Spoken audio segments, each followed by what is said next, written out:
Figure of স্পিচের খুবই গুরুত্বপূর্ণ একটি অংশ হচ্ছে অক্সিমরন।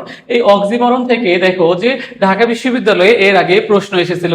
তো ঢাকা বিশ্ববিদ্যালয়ের একটি প্রশ্ন দেখো যে a terrible beauty is born, this is an example of paradox, hyperbole, oxymoron নাকি মেটাফর। দেখো আমরা কিভাবে কোন একটা বাক্য অক্সিমরনের উদাহরণ আইডেন্টিফাই করব, কিভাবে এই বিষয়টা দেখো যে যখন দুটি পরস্পর বিরোধী শব্দ দেখো পাশাপাশি যদি দুটি বিপরীত শব্দ থাকে সেই সেন্টেন্সটাই হবে কি অক্সিমরন। তাহলে ফর্মালি দেখো যে যখন দুটি পরস্পর বিরোধী শব্দ পাশাপাশি থাকে তখন তাকে কি বলা হয়, অক্সিমরন বলা হয়। অর্থাৎ দেখবা কোন একটা সেন্টেন্সে পাশাপাশি দুটি ওয়ার্ডস থাকবে এবং একটা অপরটার কি বিপরীত বোঝাবে। দেখো তাহলে এখানে দেখো যে a terrible beauty is born, this is an example of. তাহলে দেখো যে টেরিবল অর্থ হচ্ছে কি ভয়ঙ্কর, বিউটি অর্থ দেখো যে সুন্দর। তাহলে দেখো ভয়ঙ্কর আবার দেখো যে সুন্দর, দুইটা পাশাপাশি বিপরীত শব্দ, দেখো দুটি পাশাপাশি বিপরীত ওয়ার্ডস, এই কারণে দেখো আমাদের এটা হবে অক্সিমরন। কি হবে, অক্সিমরন। তাহলে পাশাপাশি যদি দুটি ওয়ার্ডস থাকে এবং একটা অপরের বিপরীত ওয়ার্ডস হয় তখন সেটা কি হবে, দেখো অক্সিমরন হবে।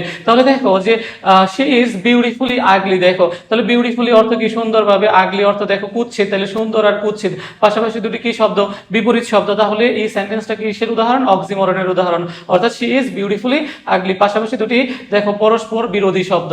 আবার দেখো যে হি ইজ রেগুলারলি ইরেগুলার। অর্থাৎ দেখো রেগুলারলি মানে কি নিয়মিতভাবে, ইরেগুলার, ইরেগুলার অর্থ কি অনিয়মিত। দেখো নিয়মিত অনিয়মিত, তাহলে দুটি কি বিপরীত শব্দ অর্থাৎ পরস্পর বিরোধী শব্দ। তাহলে এটাও কিসের উদাহরণ, অক্সিমরনের উদাহরণ। তাহলে মনে রাখবে কোনো একটা সেন্টেন্সে যদি পাশাপাশি দুটি বিপরীত দেখো যে শব্দ থাকে তখন সেটা কি হবে, অক্সিমরন হবে। আর এই অক্সিমরন থেকে কিন্তু ঢাকা বিশ্ববিদ্যালয়ে প্রশ্ন এসেছিল। আশা করি তোমরা সকলেই বুঝতে পেরেছো।